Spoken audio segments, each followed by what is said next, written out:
नंदन, सबका स्वागत। मित्रों,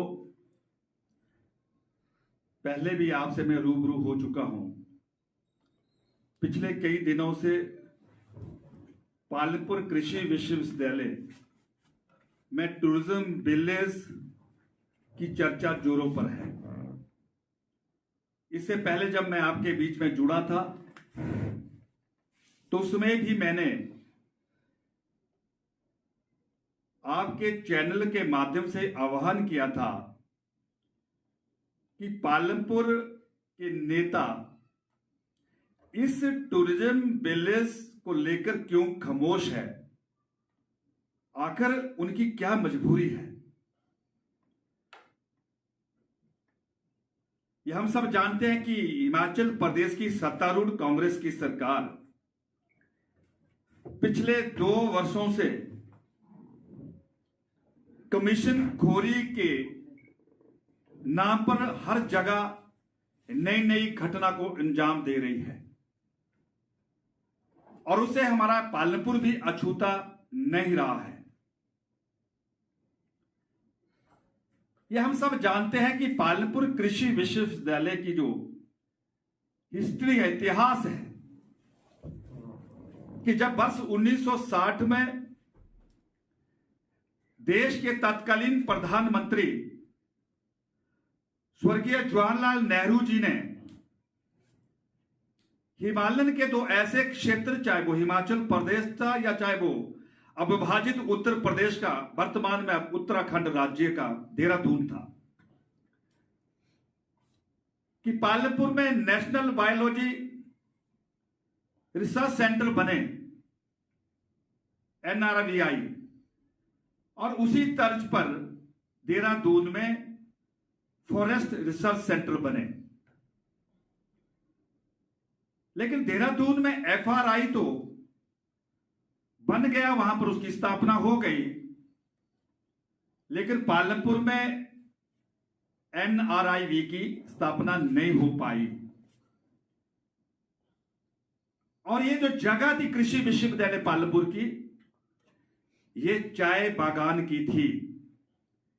इस जगह का लैंड यूज अगर चेंज हुआ है तो इस रिसर्च सेंटर के लिए किया था।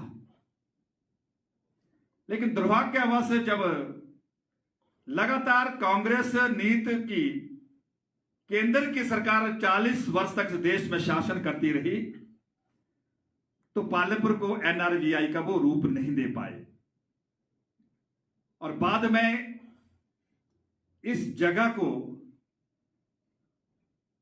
पंजाब एग्रीकल्चर कॉलेज के नाम पर कर दिया गया।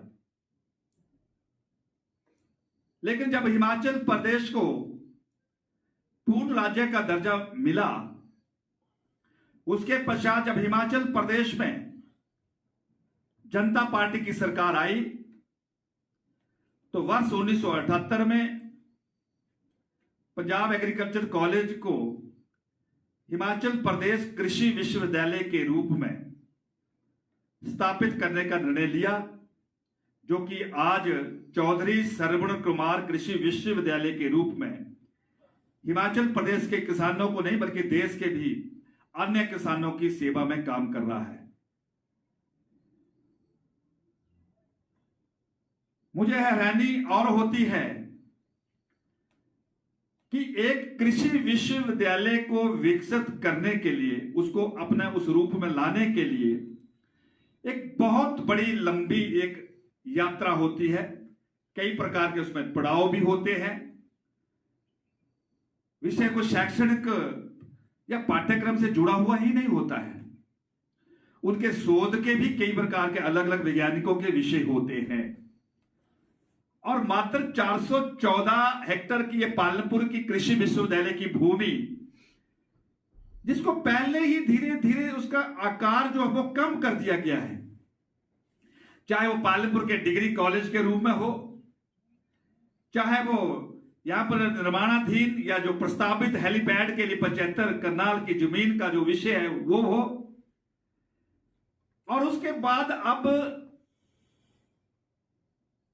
कांग्रेस की सरकार जिसको मैं कह सकता हूं कि शुरू से इस कृषि विश्वविद्यालय की विरोधी रही है, उनको यह चिंता नहीं है कि इसी यूनिवर्सिटी में CSIR भी काम कर रहा है, इसी यूनिवर्सिटी में ISBT भी काम कर रहा है, इसी यूनिवर्सिटी में डेयरी भी है जिसमें सैकड़ों गाय हैं, उनको चराने के लिए कितनी भूमि की आवश्यकता होती है।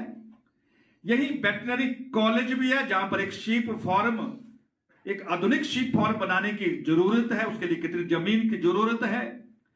इसी यूनिवर्सिटी में कई छात्र छात्राएं शिक्षा ग्रहण कर रहे हैं, उनके छात्रावास की आवश्यकता होती है। और यही नहीं, पिछले लंबे समय से इस कृषि विश्वविद्यालय को उत्तर भारत के उत्तर और पश्चिम का एक कृषि सेंट्रल यूनिवर्सिटी के रूप में इसको विकसित किया जाए, वो मसला, वो मामला भी केंद्र सरकार के विचाराधीन है।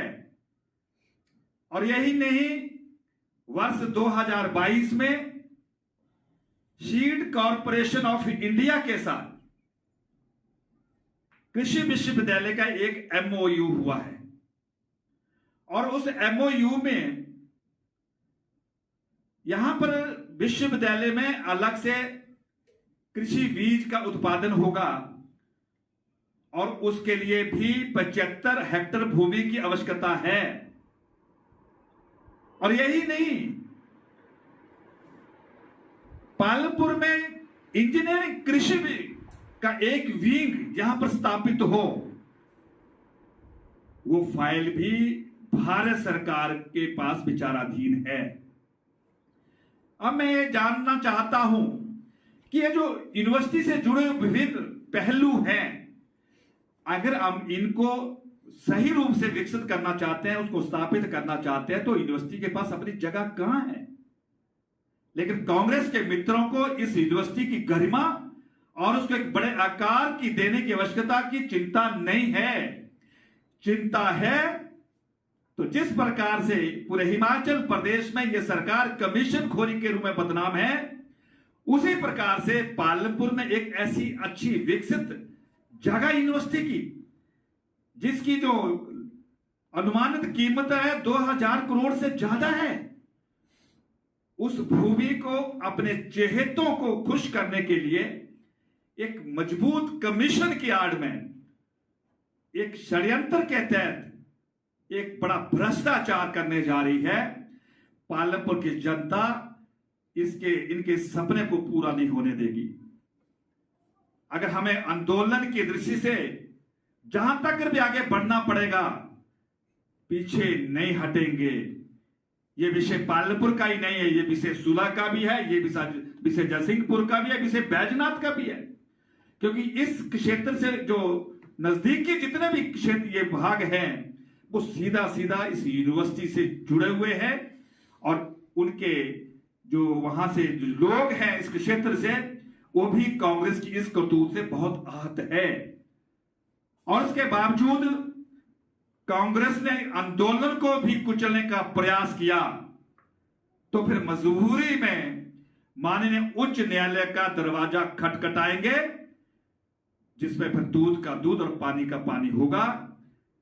नीति बड़ी साफ है, पालमपुर में ये टूरिज्म बिल किसी भी हालत में यूनिवर्सिटी परिसर में हम ये बिल्कुल स्वीकार नहीं करेंगे।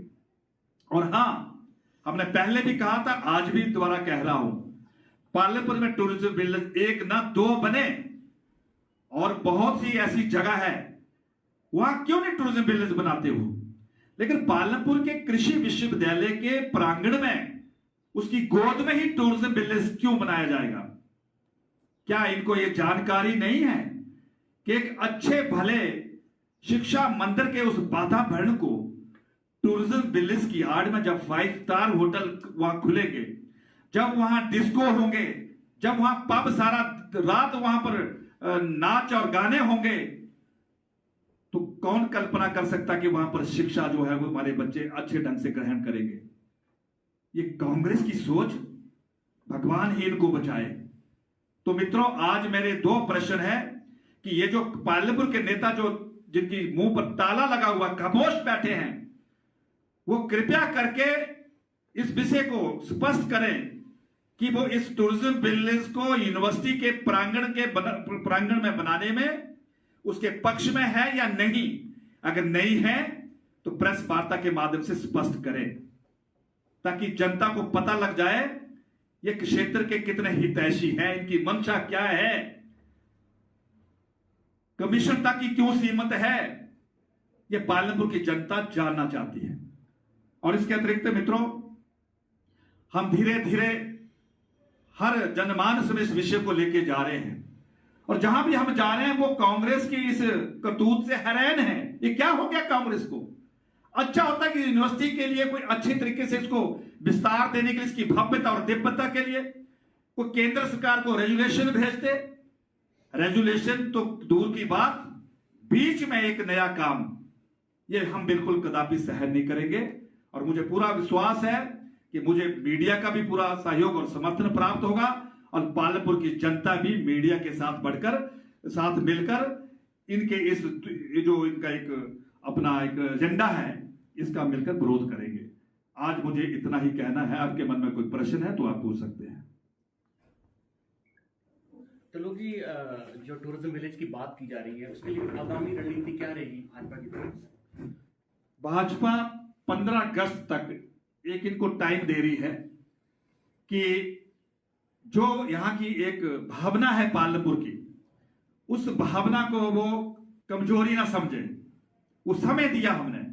अगर 15 अगस्त तक सरकार ने इसमें अपना दृष्टिकोण स्पष्ट नहीं किया तो ये फिर एक बड़े आंदोलन का रूप धारण करेगा, और फिर स्थिति क्या होगी ये सरकार की जिम्मेवारी होगी। लेकिन हम मजबूर आज नहीं करना चाहते, हम समय देना चाहते हैं। इसलिए 15 अगस्त तक सरकार इस पे अपना दृष्टिकोण साफ करे, और उसके बाद आंदोलन होगा। और ऐसा आंदोलन होगा कि मैंने पहले कहा कि वो फिर हालात जो है वो सरकार उसको हमें दोषी ना माने। Thank you. हमसे जुड़े रहने के लिए हमारे YouTube चैनल को सब्सक्राइब करें और नई वीडियो की नोटिफिकेशन के लिए बेल आइकॉन को दबाएं। अगर आप ये वीडियो Facebook पर देख रहे हैं तो लाइक जरूर करें और ज्यादा से ज्यादा शेयर करें। इसी तरह के और भी अपडेट्स के लिए फॉलो करें हमारा Instagram पेज himachal.k3।